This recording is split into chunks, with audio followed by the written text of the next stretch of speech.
আসসালামু আলাইকুম, স্বাগতম বিডি জব গ্যালারি চ্যানেলে। আজকের ভিডিওতে দেখবেন বাগধারা মনে রাখার দুর্দান্ত কৌশল। একাধিক সমজাতীয় বাগধারা শিখতে পারবেন অসাধারণ সব টেকনিকের মাধ্যমে। যাদের বাগধারা মনে থাকে না, আশা করি ভিডিওটি শেষ পর্যন্ত দেখলে বাগধারা মনে রাখতে পারবেন সারা জীবন। কেউ যদি পিডিএফ ফাইল নিতে চান তাহলে পিডিএফ ফাইলটির ডাউনলোড লিঙ্ক ডেসক্রিপশন বক্সে দেওয়া থাকবে, সেখান থেকে ডাউনলোড করে নিতে পারবেন। এবং ভিডিওটি ভালো লাগলে অবশ্যই চ্যানেলটি সাবস্ক্রাইব করে দিবেন এবং সেই সাথে ভিডিওটি শেয়ার করে দিবেন। তাহলে চলেন শুরু করা যাক আজকের ভিডিও। আজকে দেখবেন যে সকল সমজাতীয় বাগধারার অর্থ হচ্ছে উভয় সংকট। অর্থাৎ উভয় সংকট অর্থটি যে সকল বাগধারায় ব্যবহৃত হয় তা হচ্ছে শাখের করাত, দুই নৌকায় পা, জলে কুমির ডাঙায় বাঘ, করাতের দাঁত। আমি আবারও বলছি, উভয় সংকট অর্থটি যে সকল বাগধারা অর্থে ব্যবহৃত হয় তা হচ্ছে শাখের করাত, দুই নৌকায় পা, জলকুমির ডাঙায় বাঘ, করাতের দাঁত। শাখের করাত, যেদিকেই যাও না কেন কষ্ট বা ক্ষতি, করাত যদি শাখের উপর বসানো হয় এদিকেও কাটে ওদিকেও কাটে, যেদিকেই যাও বিপদ সঙ্গী।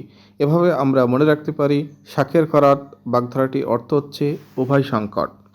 জলে কুমির ডাঙায় বাঘ অর্থ জলে গেলে কুমির খাবে, ডাঙায় গেলে বাঘ। দুটো দিকই বিপজ্জনক, বেছে নাও জঙ্গল বা জল, দুটোই মৃত্যু। উভয় সংকটে সবচেয়ে বিখ্যাত রূপ। এভাবে আমরা মনে রাখতে পারি জলকুমির ডাঙায় বাঘ অর্থ হচ্ছে উভয় সংকট। দুই নৌকায় পা, একসঙ্গে দুই দিকে সামলাতে গিয়ে বিপদে পড়া।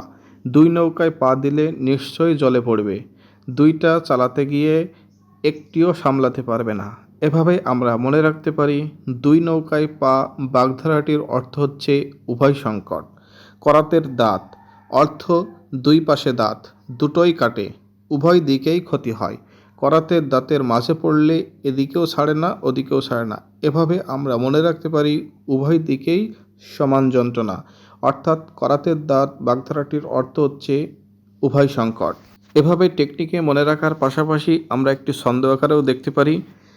ধরেছি জীবনে শাখের করাত, চলে না সামনে পেছনেও ঘাত, জলে কুমির ডাঙায় বাঘ দেখি, দুই নৌকায় পা কাটে করাতের দাঁত বেঁধে রাখি। ধন্যবাদ ভিডিওটি শেষ পর্যন্ত দেখার জন্য। আপনি একজন চাকরি প্রার্থী হলে চ্যানেলটি সাবস্ক্রাইব করে অবশ্যই পাশে থাকবেন।